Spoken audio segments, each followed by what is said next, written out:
In December 2022, Lionel Messi was at his peak. The World Cup victory in Qatar was the crowning achievement of a legendary career. Neutrals around the world celebrated with him. It felt like the perfect ending.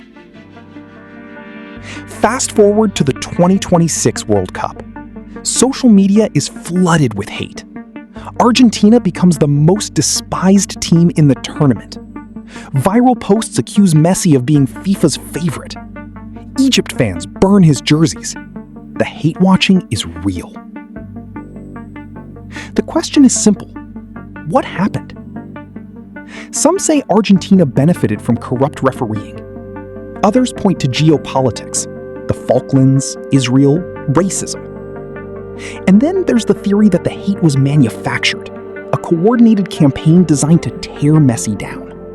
Today, we investigate the mechanics of reputation destruction in the digital age. Using Messi as the case study, we'll separate fact from fiction to reveal whether the hate was real or manufactured. The shift didn't happen overnight. It started with a whisper. In Argentina's opening match against Algeria, Messi made a hard tackle. No card. Fans noticed. But the real flashpoint came in the round of 16. Argentina versus Egypt. Argentina came back from 2-0 down with 11 minutes left. Egypt had a goal disallowed by VAR. FIFA later explained it was because Marwan Attia stepped on Lisandro Martinez's foot before the goal. Technically correct, but it felt suspicious. Then came the non-call. Mohamed Salah and Julian Alvarez collided in the box. No penalty. Argentina scored moments later. Egypt coach Hossam Hassan exploded. They want Argentina and Messi to stay in the World Cup for marketing. He made the X gesture, FIFA's signal for racism, a direct accusation that the tournament was rigged. And in that moment, a new narrative was born. Pierluigi Collina, the most respected referee in football history. When he speaks, people listen. And in July 2026, he spoke. Collina defended the Egypt match decisions. The disallowed goal? Foul on Martinez. The Salah non-call? Normal contact. Match officials always act in good faith. The refereeing department works with complete autonomy. He categorically denied that referees receive instructions or pressure from anyone, including FIFA President Gianni Infantino. The message was clear. There was no conspiracy. The decisions were correct. But the hate didn't stop. If anything, it grew. The controversy didn't end with Egypt. In the semi-final against Switzerland, Argentina faced another decisive refereeing moment. The score was 1-1. Leandro Paredes challenged Breel Embolo. A yellow card for Paredes. But VAR intervened. Replays showed Embolo had dived. The card was overturned.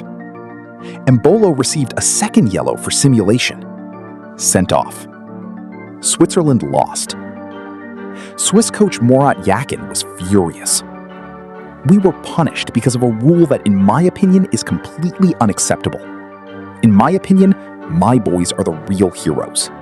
Argentina defeated England in the semifinal. A dramatic comeback from 1-0 down. But the aftermath wasn't about the football. Argentina players displayed a banner. Las Malvinas son Argentinas. The Falklands are Argentine. The UK government responded. The World Cup might not be ours, but the Falkland Islands definitely are. FIFA launched an investigation. The controversy was no longer about refereeing. It was about sovereignty. But the most personal attack came from a photo. A photo from 2013 began circulating. Messi with Israeli Prime Minister Benjamin Netanyahu at the Western Wall. The context? It was a Barcelona peace tour. They also visited Palestinian leaders. Messi declined to play a friendly in Israel due to the conflict. None of that mattered. Messi is a Zionist rat. Argentina is the Israel of Latin America. The comments were brutal, emotionally charged, and completely divorced from the facts. The hate was no longer just about football. It was about politics, history, and identity. July 5th, 2026. Argentine media reported something disturbing. A PR agency had allegedly approached influencers and content creators with financial offers. The goal? To spread messages that Argentina's World Cup journey was unfair, manipulated, rigged. One football-focused account received such an offer. They rejected it. Then they disclosed the communication. This is an allegation. It hasn't been proven. The identity of the agency and who funded them remains unknown.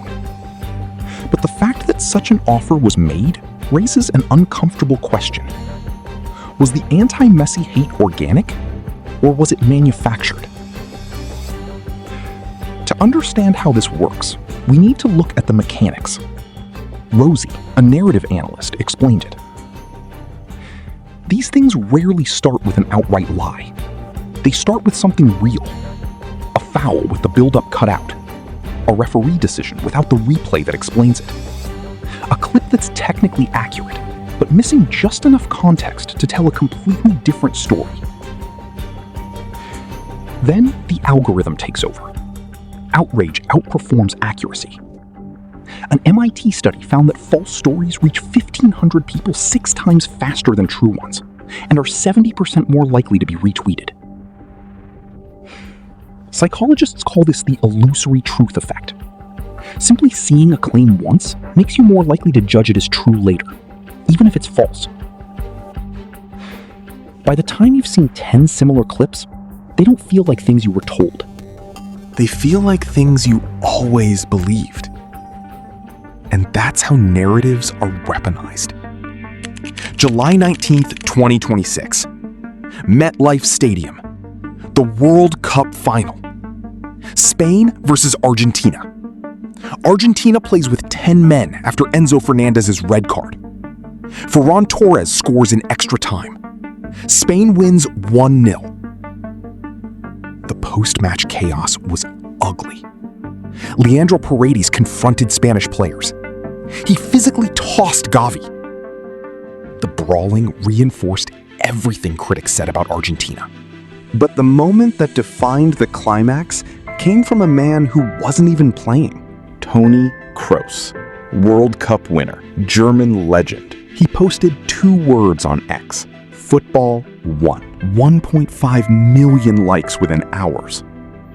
The message was clear. Argentina's style, defensive, physical, tactical, foul-heavy, wasn't football. Spain's possession-based approach was. The elite validation made the hate feel real. This wasn't just angry fans anymore. A legend had pronounced judgment. And the consequences were real too. Argentines abroad faced harassment. In Brazil, in Spain, in Germany. One businessman Was taunted repeatedly by a colleague who sent him messages predicting Spain's victory. A video circulated of a man in an Argentina jersey being attacked at Madrid's Sol metro station. Innocent people, fans, not politicians, were targeted. The hate was no longer online. It had spilled into the real world. So, let's return to the question that started this journey. Was the anti-Messi hate real or manufactured? The refereeing controversies were real, even if the decisions were technically correct. The geopolitical provocations were real. The Falklands banner, the Netanyahu photo. Argentina invited some of the criticism.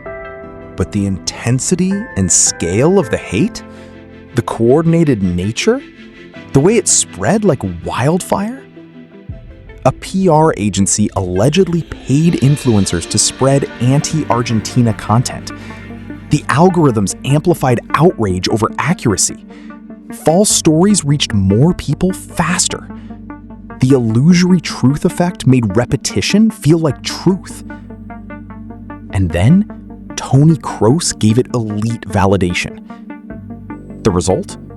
The most documented athlete in history became a victim of the very system that documented him. Messi didn't change. The world did. And that's the lesson.